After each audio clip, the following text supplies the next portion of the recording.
Candi Borobudur ialah salah satu pencapaian tinggi peradaban Melayu. Pencapaian cemerlang akal budi orang Melayu dalam bidang kosmologi, sains, teknologi dan seni. Candi Borobudur ialah salah satu pencapaian tinggi peradaban Melayu. Pencapaian cemerlang akal budi orang Melayu dalam bidang kosmologi, sains, teknologi dan seni. Candi Borobudur ialah salah satu pencapaian tinggi peradaban Melayu. Pencapaian cemerlang akal budi orang Melayu dalam bidang kosmologi, sains, teknologi dan seni.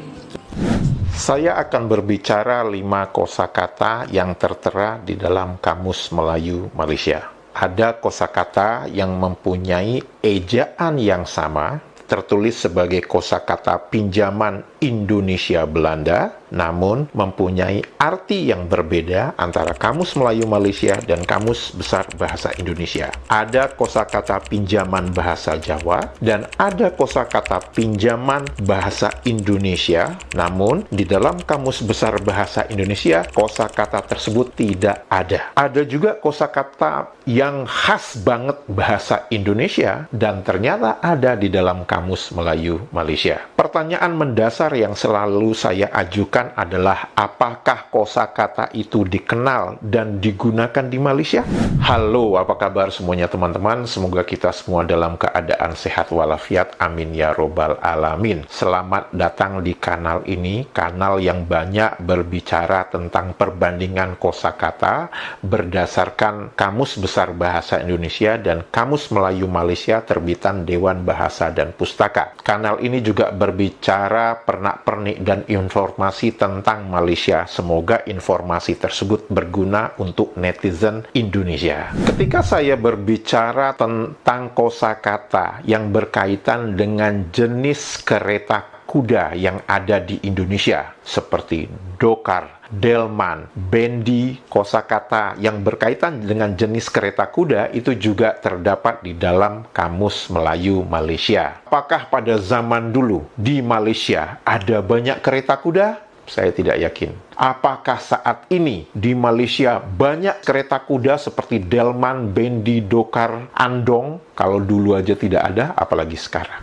Kosakata pertama yang ingin saya bicarakan adalah kosakata jaran. Seperti kita tahu bahwa dalam bahasa Jawa, jaran itu artinya kuda. Dan di dalam Kamus Besar Bahasa Indonesia tertulis dengan jelas bahwa jaran itu adalah kosakata bahasa Jawa yang artinya kuda. Dan yang menariknya lagi adalah kosakata jaran terdapat di dalam Kamus Melayu Malaysia dan tertulis sebagai kosakata pinjaman bahasa Jawa dan artinya adalah kuda. Nah, mengimbas kembali kepada salah satu komentar netizen Malaysia yang mengatakan bahwa bahasa Indonesia telah merusak bahasa Melayu karena banyak mengadopsi kosakata bahasa Jawa. Pertanyaannya saya balik. Dengan fakta terbaru, Kamus Melayu Malaysia mengadopsi kosakata jaran, yaitu kosakata bahasa Jawa, apakah bahasa Melayu Malaysia tidak merusak bahasa Melayu? Ayo, silakan dijawab.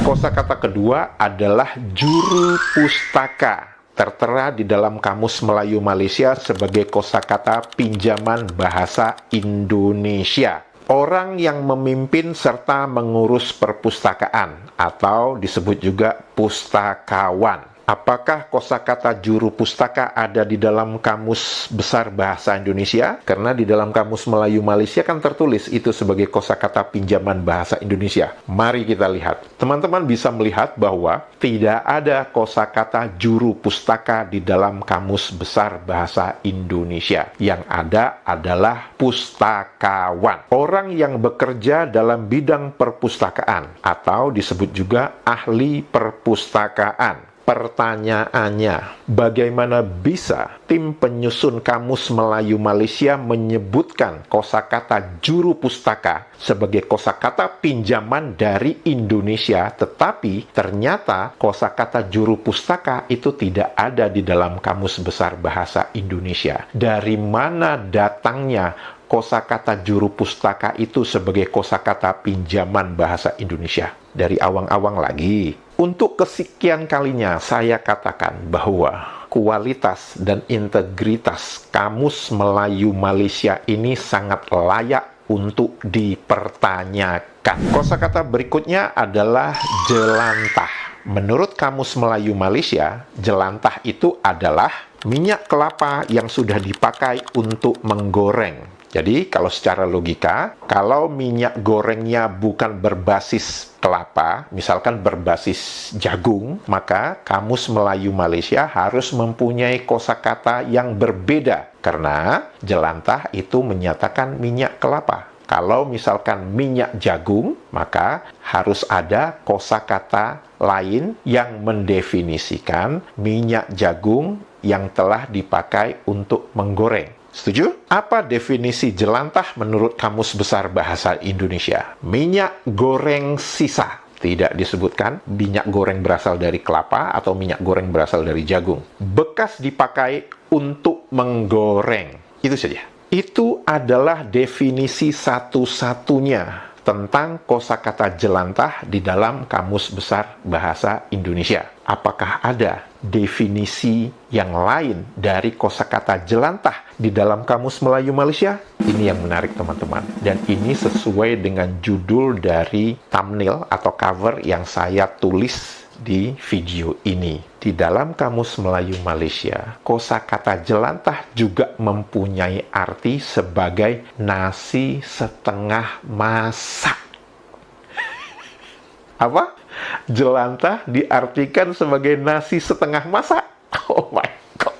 Hal yang pasti adalah di dalam Kamus Besar Bahasa Indonesia tidak ada definisi kosakata jelantah sebagai nasi setengah masak. Disebabkan ada definisi kosakata jelantah sebagai nasi setengah masak, maka saya berasumsi bahwa ada rakyat Malaysia yang makan jelantah. Masuk akal ya? Kosakata keempat ini adalah indusemen, di mana di dalam Kamus Melayu Malaysia itu didefinisikan sebagai pembelian barang dengan membayar terlebih dahulu. Dan di sana dituliskan bahwa ini adalah kosakata pinjaman Indonesia Belanda. Tunggu dulu. Apa tadi katanya? Indusemen itu adalah pembelian barang dengan membayar terlebih dahulu, kan? Bukan deh. Dalam bahasa Indonesia itu bukan indusemen, tapi inden. Teman-teman sekarang bisa membandingkan definisi kosakata indusemen menurut Kamus Melayu Malaysia dan definisi kosakata inden menurut Kamus Besar Bahasa Indonesia. Pertanyaan saya, jika kita melihat definisinya, apakah Kamus Melayu Malaysia dan Kamus Besar Bahasa Indonesia mempunyai definisi yang sama? Anda setuju bahwa definisinya sama? Menurut saya, hanya orang yang ber-IQ 78 yang mengatakan bahwa definisi ini sama, yaitu pembelian barang dengan melakukan pembayaran terlebih dahulu. Di Malaysia disebut indusemen, di Indonesia disebut inden. Dan hanya orang-orang yang ber-IQ tinggi, lebih tinggi dari 78 yang mengatakan definisinya ini berbeda. Oke, sekarang kita lihat lagi. Apa definisi kosakata indusemen di dalam Kamus Besar Bahasa Indonesia? Memiliki 3 arti, dan ini berkaitan dengan ilmu ekonomi, yaitu arti pertama bujukan, arti kedua dorongan, rangsangan, dan arti ketiga pemikat atau iming-iming. Pertanyaan saya lagi, di dalam Kamus Melayu Malaysia disebutkan indusemen itu adalah kosakata pinjaman bahasa Indonesia Belanda. Betul? Betul. Jika memang kosakata itu adalah pinjaman Indonesia Belanda, seharusnya definisi indusemen menurut Kamus Melayu Malaysia sesuai dengan apa yang tertulis di Kamus Besar Bahasa Indonesia. Pertanyaan saya, apakah definisi indusemen itu sama antara Kamus Melayu Malaysia dan Kamus Besar Bahasa Indonesia? Hanya orang yang dengan IQ 78 akan mengatakan ini tidak sama. Dan orang yang mempunyai IQ tinggi akan mengatakan ini sama. Gitu kan ya? Kosakata kelima ini adalah khas Indonesia banget. Kalau kita membaca komentar dari sebagian netizen Malaysia yang sering nggak nyambung, sering nggak sesuai dengan topik video yang saya obrolin, dan sering ngegas, beberapa teman-teman Indonesia sering mengatakan, udah jangan emosi, jangan dibales, kalem aja, kalem gitu. Nah, kosakata kelima yang ingin saya bicarakan adalah kalem. Kalem menurut Kamus Besar Bahasa Indonesia adalah dalam keadaan tidak tergesa-gesa, tenang, santai, dan ini digunakan dalam bahasa percakapan. Dan ternyata kosakata kalem juga ada dong di dalam Kamus Melayu Malaysia, dan kosakata itu adalah pinjaman Indonesia Belanda yang artinya tidak terburu-buru. Asik kan? Apakah tim penyusun Kamus Melayu Malaysia itu mengalami FOMO? Kalau saya ditanya dengan pertanyaan itu, dengan melihat semua video-video yang saya telah tunjukkan kepada teman-teman semua, saya sulit untuk mengatakan tidak. Karena apa? Pola-pola FOMO itu sangat jelas terlihat. Walaupun itu nanti akan dibungkus dengan beberapa kalimat ngeles. Seperti, oh, di Malaysia itu ada orang Jawa. Karena itu, Kamus Melayu Malaysia mengadopsi kosakata bahasa Jawa. Faktanya bahwa saya bisa katakan 95% orang Jawa di Malaysia sudah tidak bisa berbahasa Jawa. Tuh. Yang kedua, alasannya adalah Malaysia itu pernah dijajah Belanda. Jadi wajar aja kalau Malaysia mengadopsi kosakata bahasa Belanda. Mas, di dalam Kamus Melayu Malaysia itu tertulis IB, artinya kosakata Indonesia Belanda. Maksudnya, Anda meminjam kosakata itu dari Indonesia, dan Indonesia mengadopsi kosakata itu dari Belanda. Karena itu dituliskan Indonesia Belanda. Jadi bukan dari Belanda langsung. Jadi kalau Anda mengatakan Anda pernah berinteraksi dengan orang Belanda, makanya ada kosakata Belanda di dalam bahasa Melayu Malaysia, salah. Karena Anda mengambilnya dari Indonesia Belanda. Seperti yang saya sebutkan di awal dari video ini adalah, apakah kosakata yang sudah saya bicarakan di dalam video ini, jelantah, jaran, indusman, kalem, apakah kosakata itu dikenal dan digunakan di Malaysia? Saya tidak kaget kalau 95% netizen Malaysia yang melihat video ini malah baru tahu ada kosakata tersebut di dalam Kamus Melayu Malaysia. Udah ngaku jujur aja, itu satu.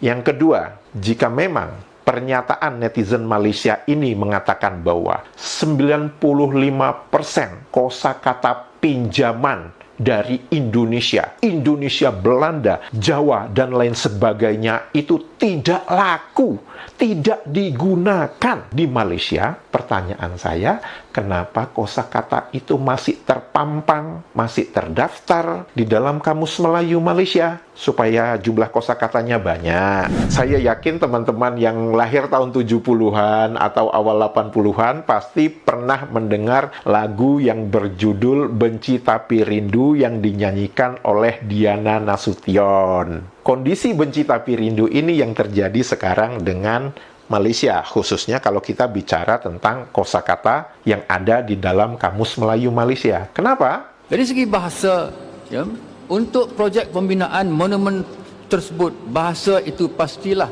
telah lengkap dengan istilah-istilah konseptual, teknikal, saintifik, dan artistik yang perlu dikuasai oleh ribuan orang jurutera, juru teknik, tukang dan seniman yang terlibat. Jadi kalau kita tak yakin lagi bahawa orang Melayu, ya, di awal zaman sejarah sudah hebat, saya tak tahu apa lagi yang boleh meyakinkan kita. Ya. Dalam konteks prasejarah pula, bangsa Melayu lebih besar dengan tanah air yang jauh lebih melebar. Mereka bangsa serumpun yang berasal dari Kepulauan Melayu, mereka bukan pendatang. Sebelum tersebar keluar, mereka sudah pun mempunyai peradaban. Ini lagi sekali kehebatan mereka. Antara buktinya ialah penemuan di Gua Moros Sulawesi pada tahun 2013 yang dibuat oleh pasukan dari Wollongong University. Didapati bahawa sekitar 39,000 tahun lalu sudah ada manusia di wilayah ini dan mereka sudah pandai membuat stensilan tangan dan lukisan rusa babi di dinding gua seperti di bawah. Lebih menakjubkan ialah penemuan ini yang dibuat pada tahun 2014, sebuah piramid yang disebut sebagai Gunung Padang di Kecamatan Cianjur di Jawa Barat. Ini piramid, dan kita selalu dengar piramid hanya ada di Mesir. Benci banget dengan Indonesia, ngata-ngatain Indonesia itu Hindunesia, ngata-ngatain AQ78, ngata-ngatain bangsa babu, ngata-ngatain wajah pembancuh semen. Tapi ternyata apa? Kosakata bahasa Indonesia, kosakata bahasa Indonesia Belanda, kosakata bahasa Jawa itu diambil, dimasukin semua di dalam Kamus Melayu Malaysia. Bahkan seorang profesor aja mengaku-ngaku Candi Borobudur, Gunung Padang, bahkan tulisan yang ada di Gua Maros di Sulawesi Selatan itu diklaim sebagai kemajuan bangsa Melayu. 3 tempat yang dikatakan oleh profesor itu, Borobudur, Gunung Padang, Gua Maros, itu semua ada di mana, Mas? Di Indonesia kan? Ya.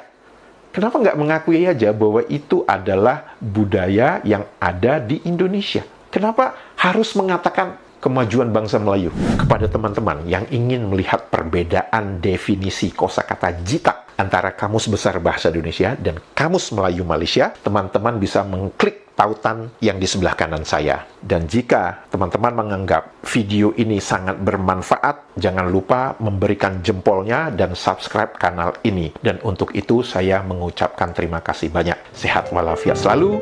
Dadah.